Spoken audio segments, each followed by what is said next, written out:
Nóbrega, ele falou o seguinte aqui, ó. Você fez algum episódio sobre o voo 357 que ficou sem combustível em Nova York? Aí tá desejando um feliz ano novo para nós todos aqui. Se é um que era não sei se era Venezuela ou Colômbia, não fiz. Não fiz. Esse eu não fiz ainda. Tem muita história para contar ainda. Mas o que que é? Ele ficou sem combustível e pousou mesmo assim?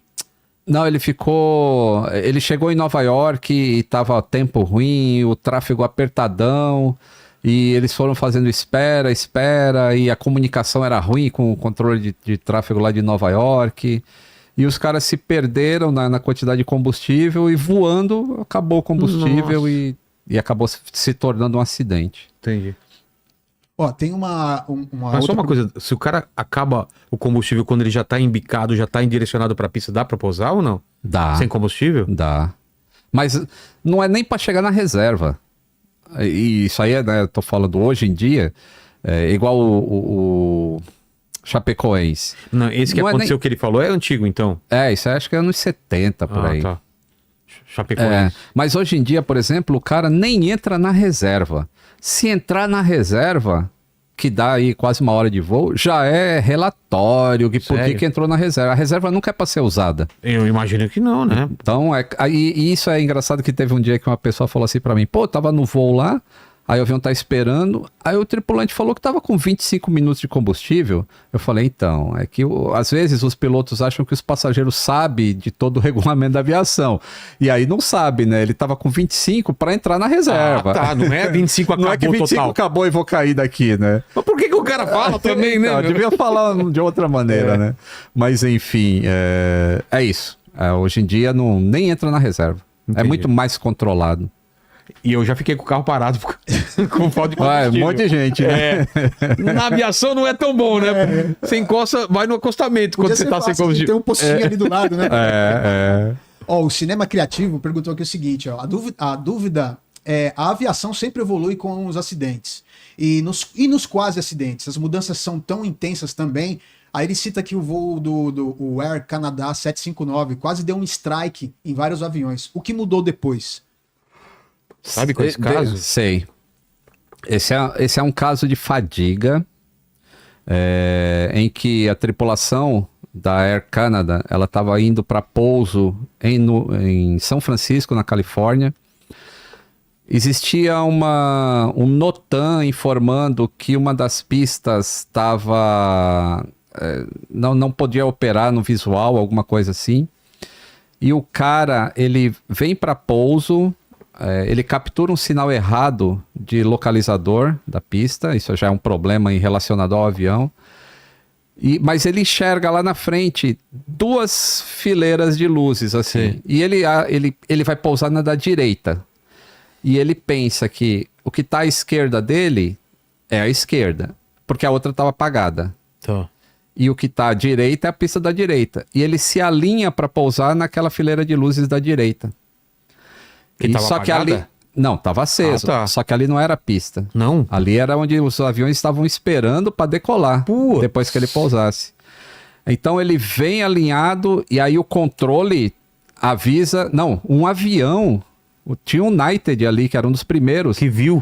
Ele viu o avião. Ele viu e falou: o cara tá alinhado com a taxiway.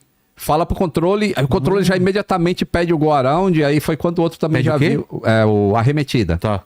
O go around o que a gente usa. Pediu a arremetida e a torre também pediu e o cara já começou a arremetida. Mas ele passou a... Mas ele não dava pra ver os aviões? Então, é muita luz piscando ali, tá. Cara. E de cima é meio complexo. E aí o cara remeteu. E às vezes tem também um fator humano, que é a visão de túnel. O cara falou, pô, eu vou pousar ali, porque ali é a pista, entendeu? Ele acredita que aquilo é a pista e aí o resto fica invisível. Entendi. E a fadiga entrou nesse aspecto também.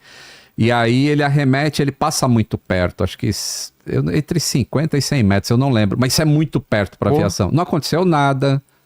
Deu a volta, pousou normal, mas é um incidente, tem investigação, é obrigado a descobrir quais os fatores contribuíram e sempre vem melhorias. Então, nesse caso, teve a questão da fadiga, um melhor gerenciamento de fadiga dos tripulantes, atenção à captura falsa de sinal de localizer para esse tipo específico de avião em determinadas condições. Então vem a instrução para os pilotos para evitar isso. Então sempre tem melhoria. E sempre que acontece alguma coisa fora do padrão, isso é interessante que as pessoas não sabem assim falar, quando acontece acidente é investigado. E quando não acontece? Porque todo dia acontece uma merdinha ou outra na aviação, todo santo dia. Mas isso não leva a um acidente. É. Por que não leva? Porque existem outras camadas de segurança para evitar que um erro leve a um acidente. Sobrepõe, vai sobrepondo. Mas isso é reportado. Porque precisa descobrir por que aconteceu. Porque cada vez mais é tentar mitigar. Camada, é. Mitigar. Vamos botar camada para... Até o dia que o cara vai fazer tudo errado e não vai acontecer um acidente. Vai chegar lá. Uma inteligência artificial absurda, né? É. Fala, Lene. Ó, o Wagner Borges, ele mandou aqui o seguinte, ó. Existe uma tinta que saísse com a água salgada do mar para ajudar a localizar os aviões que caem no mar? Como? Uma tinta que sai... Tinta, Eu eu acho que ele tá tentando sugerir aqui uma invenção, na verdade. Ah, A é, pergunta pra dele tá meio tentar. bagunçada. Mas ele fala assim, existe uma tinta que saísse com água e poderia ajudar a localizar os aviões quando eles Só caem. lembrando que existem mais aviões no fundo do mar do que submarinos do No céu. céu, verdade. E não, assim, não cai tanto avião na água assim, né? A gente teve aí, acho que, sei lá, nos últimos 20 anos, teve o da Air France. E, assim, e a tinta não resolveria, porque onde o avião cai, normalmente se sabe. Mas por que demorou para achar? Tinha lá longitude e latitude, mas por que demorou para achar? Porque as correntes marinhas levam essa água. Então ele cairia aqui, mas a corrente vai levar a tinta para lá. Aí os caras iam procurar lá na tinta, não ia achar nada também. Então não seria uma solução. Eu gosto dos comentários, pessoal. Maconha boa essa daí. O cara fumou maconha e falou: é só colocar uma tinta que sai com a água do mar, pô. É óbvio. Ninguém pensou nisso, cara. Ó, o Roberto, ele perguntou aqui o seguinte, o que você acha do aumento da automação nas aeronaves? Ela ajuda ou compromete a segurança dos voos? Eu tava falando de inteligência artificial. Eu acredito que a inteligência artificial vai entrar pesado numa hora na aviação de avaliações de risco, de fazer De tudo. auxílio aos de pilotos, auxílio aos sim. pilotos e tudo Eu mais, creio né? que sim, do mesmo jeito vai auxiliar a gente em tarefas domésticas. Por exemplo, na hora que eu tava vendo esses cálculos aí de acidente, né? Ao invés de eu fazer cálculo, eu pergunto pro chat GPT. Pô, né? Baseado nesse índice de acidentes por bilhão de habitantes, quantas vezes mais, em porcentagem, é maior a perda de vida em carro? Aí ele me responde lá, 2002% a chance de você perder a vida num carro em relação ao... Então ele auxilia e vai chegar nisso. O que eu acho da automação? Eu sou, como eu já disse, eu sou um cara prático. Eu vou pela realidade, não pela percepção. E a realidade mostra que a automação trouxe mais segurança para a aviação. A gente pega os gráficos de acidentes lá das décadas de 1960, 1970, 1980 começa a automação. Aí 90, 2000, você vê só a queda assim do gráfico mostrando que cada vez menos acidentes e menos perda de vidas. E os aviões cada vez mais com automação. Logo, existe uma relação direta ali. A automação trouxe mais segurança para a aviação. Então, eu sei que existe todo um debate assim, mas no caso da Air France, a automação, na hora que ela sumiu, os pilotos não souberam controlar o avião. Isso também é verdade. Mas olha a chance de acontecer aquilo, de perder totalmente a automação. É 1 em 1 bilhão de acontecer. Então, tá mais protegido com a automação do que um ponto fora da curva que aconteceu um negócio. E trouxe mais treinamento para os pilotos. É isso que eu ia falar, porque tem que, a qualquer momento, o cara poder assumir, né? Tem algum erro, volta pro humano, né? No caso, tem 3 computadores para errar, né? É que no caso da Air France, os 3 caíram fora de uma vez. Mas são 3 computadores.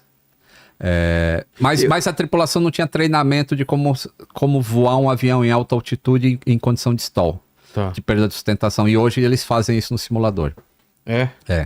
E eu vi também já umas filmagens assim que é normal, às vezes o computador dá uma sumida de tela, assim, já viu um piloto falando, não, isso aí acontece de vez em quando. Some tudo e depois volta. Que às vezes... Aquela tela do Windows.